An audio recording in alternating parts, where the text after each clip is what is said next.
Akala ko pa naman napakatapang talaga ni Baste Duterte. Ay nako, heto na nga ba yung sinasabi natin? Na napakatapang maghamon ni Baste, pero yun pala, siya rin pala ang uurong ang bayag. Huwag ka mag-alala, Tore, kasi matagal ko na talaga gusto makabugbog ng unggoy. Kung gusto mo lang talaga ng suntukan, bakit kailangan mo pa ng charity? Why do you need kailangan mo pang gamitin yung nangyayari ngayon na baha dyan sa Metro Manila? If you're really serious about this, kung gusto mo yung charity na yan and you've laid some conditions, then let me lay my own conditions for the event. Kung serious ka talaga ha, these are my conditions. Pakiusapan mo yung amo mo na presidente and let it come out of his mouth that all elected officials should undergo a hair follicle drug test. Papalagan ko yung charity mo na yan. Wala problema. If it will answer the issues nitong bansa natin, I can do that. Nako, Mayor Baste, ikaw pa naman ang naghamon. Tapos ngayon, ikaw ang mismong naglalatag ng kondisyon. Hindi kondisyon yung kaya Chief General Torre. Hindi po kondisyon yun. Ang kanyang punto ay yung kikitain sa inyong boxing match ay mapupunta sa charity. Hindi po yung kondisyon. Naku, medyo talagang nakikita po, medyo mahina ulo ninyo. Medyo nakukulangan po.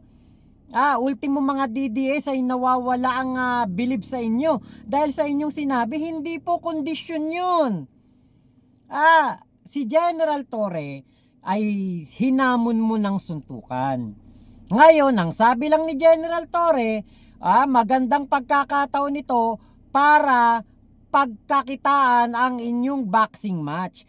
At ito, yung kikitain ay mapupunta sa mga nasalanta ng bagyo. Bakit ngayon? Ikaw ang nagbibigay ng kondisyon. Wala ka namang sinabing kondisyon nung una nung ikay naghamon. Hindi mo ba naintindihan yung sinabi ni General Torre? Mahina ba ang iyong pagintindi sa Tagalog? Dahil napakaliwanag naman ang sinabi niya. Napakagandang pagkakataon ito. Dahil nga po marami ang nangangailangan ng tulong sa ating mga kababayan na nasalanta ng bagyo. Para makita po ninyo, ito po yung video ni General Torre. Actually, ang una ko naisipan, tama-tama. Maraming mga kababayan natin ngayon ang nangailangan ng tulong na naapektuhan ng bagyo at baha. Yes. So maybe this is a very good time para sa isang charity boxing match. We can do it in Sunday sa Araneta. Pwede. Seriously, it's okay. Maganda yung pang charity at makatulong kami ni Mayor Baste sa ating mga kababayan na salata. Ang proceeds ng kung ano man ang, kasi sigurado maraming manonood dyan eh. So we can do a charity boxing match. Maybe 12 rounds in Araneta Coliseum. This coming Sunday. Pwede. Sir, kinatapos na laban ni Tiago. Gawin natin referee si Manila. Pwede. I think that will be a very good fundraising activity. Magamit natin sa ating mga kababayan na nasalanta ng bagyo and pagbabaha. So ako naman ay okay naman. Kung siya ay seryoso, let's just do it for a better cause. No? But the boxing match, it's good. Thank you, Sunday, para medyo we can last Araneta. I think Araneta will feel more than willing and having sponsored that. Ayan na. Ayan ang sinasabi ni General Torre. Wala naman siyang sinabing dapat ganito, dapat ganyan. Game nga kagad siya. Araneta Coliseum nga kagad ang kanyang target. Kaya lang may event daw po sa Araneta Coliseum. So sa Rizal Stadium daw po ito maaring maganap. Huwebes na ngayon, Biyernes na bukas, tapos Sabado, tapos Linggo. Nakikita namin nagpa-practice na. Kayong dalawa, si General Torre nag-i-sparring na, si Baste nakita natin nagpa-practice na. Diba? Tapos hindi pala matutuloy dahil sa pag-atras mo, dahil sa mga kondisyon pa na gusto mong ilatag. Nung naghamon ka, wala ka namang ganyan. 'Di ba? Iyan ba'y katapangan o kaduwagan? Masasabi bang katapangan yung maglalatag pa ng kondisyon? Ngayon meron din ako nakitang post kay Boss Mike Cervera. Daga daw po ng Davao ay napakatapang ba? Parang gano'n. Teka, tignan nga natin yung yung post ni Boss Mike. Nakita ko yun eh. Daga daw ng Davao. Naghahamon pero ayaw daw magpa-drug test. Totoo ba ito? Totoo ba ito? Ayan o. Post to ni Boss Mike. Daga ng Davao, hindi takot sa suntukan, natakot sa drug test. Kasi yan po isang yan. Isa pong yan, kumbaga rules yan sa boxing.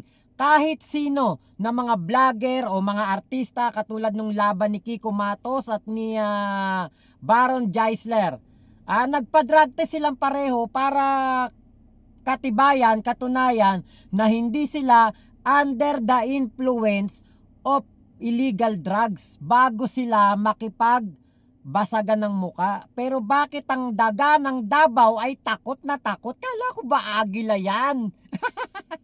Ba't naging daga? Ikaw talaga, Boss Mike, ginawa mong daga si Baste. Ayan kay Boss Mike Cervera ko nakita yan. Diba? Ito nga si General Torre. Nako talagang nagpa-practice na talaga si General Torre. Ayan Diba? Nagpa-practice na si General Torre kasi face it like a gentleman. Hinamon mo, sinagot niya. Ngayon, may mga rules yan. Hindi yan. Basta kayo aakit na lamang ng boxing ring tapos walang rules. Ano yan?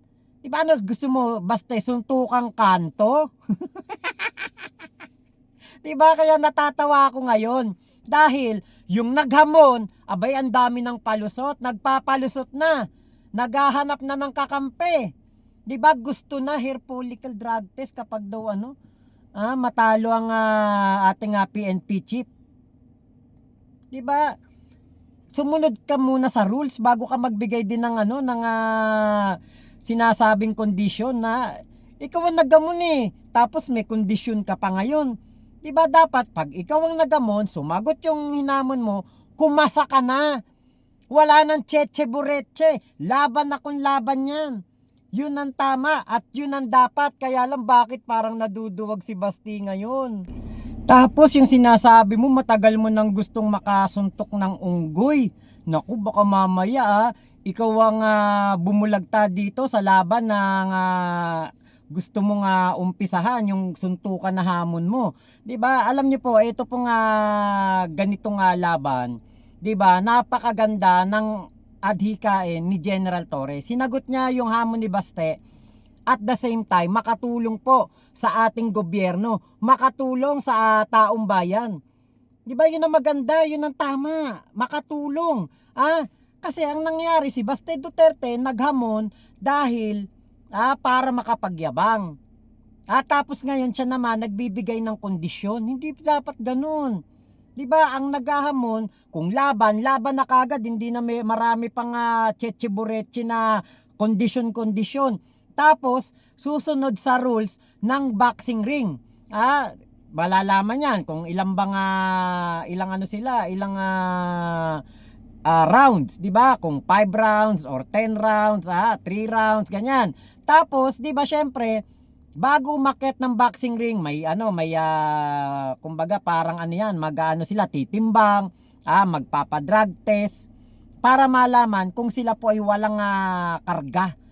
Tapos, 'di ba, si General Torre sinagot yung hamon para makatulong. Si Baste naghamon ng suntukan para makapagyabang. So magkaiba talaga 'yon.